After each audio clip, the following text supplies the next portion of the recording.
Halo guys, ketemu lagi dengan saya Anissa.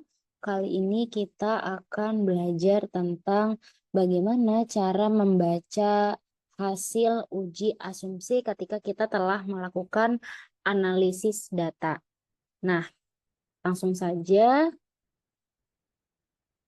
Dari sini hasil analisis bisa dicek sebagai berikut di deskriptif statistik.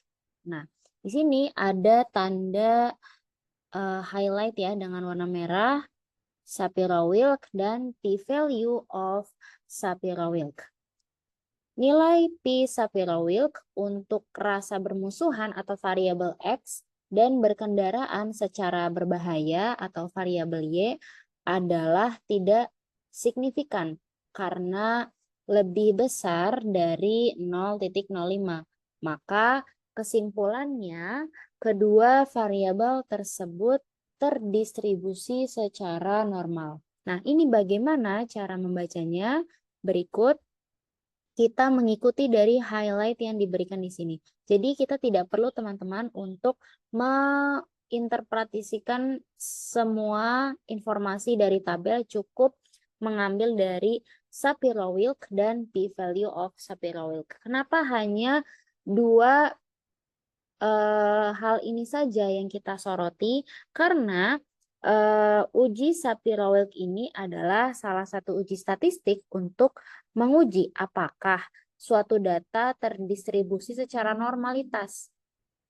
Nah, ketika uji normalitas ini terjadi, maka penting karena banyak metode statistik seperti regresi, ANOVA mengasumsikan bahwa data harus berdistribusi normal. Jika asumsi normalitas terpenuhi, maka analisis statistik yang dilakukan menjadi lebih valid dan hasilnya bisa lebih dipercaya.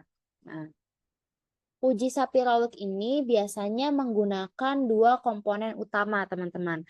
Yang pertama adalah nilai W. Maka nilai W itu berada di antara 0 dan 1.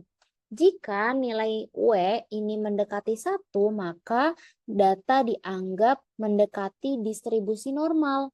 Sebaliknya, jika nilai W jauh dari 1, maka data lebih mungkin untuk tidak terdistribusi normal. Namun tidak ada patokan angka pasti untuk nilai W Shapiro-Wilk ini.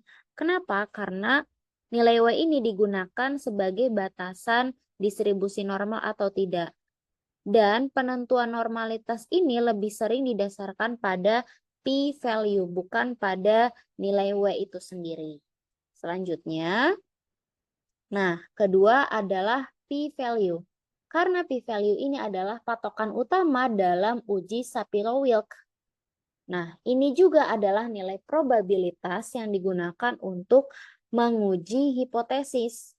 Jika hipotesis 0 atau HO dalam uji Shapiro-Wilk adalah data terdistribusi secara normal dan hipotesis alternatif atau H1 adalah data tidak terdistribusi secara normal. Maka kalau p-value lebih kecil dari 0,05, kita tidak menolak hipotesis 0 yang tidak ada cukup bukti untuk mengatakan bahwa data tidak normal, sehingga kita bisa menganggap bahwa data ini terdistribusi secara normal. Tetapi kalau p-value ini lebih kecil dari 0,05, maka kita menolak hipotesis 0, yang berarti data tidak terdistribusi normal. Saya ulangi, jika p-value lebih besar dari 0,05, maka kita tidak menolak hipotesis 0. Tetapi kalau p-value ini lebih kecil dari 0,05, maka kita menolak hipotesis 0. Kemudian kita lihat lagi pada tabel.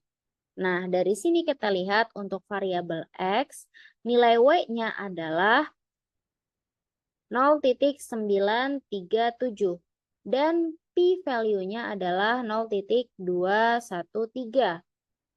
Maka ini menunjukkan bahwa data rasa bermusuhan variabel X ini terdistribusi normal karena p-value-nya ini lebih besar daripada 0,05. Kemudian untuk berkendaraan secara berbahaya atau variabel Y ini, Sapir-Whorf-nya adalah 0,917 dan p-value-nya adalah 0,08. Ini juga p-value lebih besar dari 0,05, maka data Y ini terdistribusi normal. Seperti itu teman-teman, sangat sederhana, semoga dapat dipahami dan semoga bermanfaat.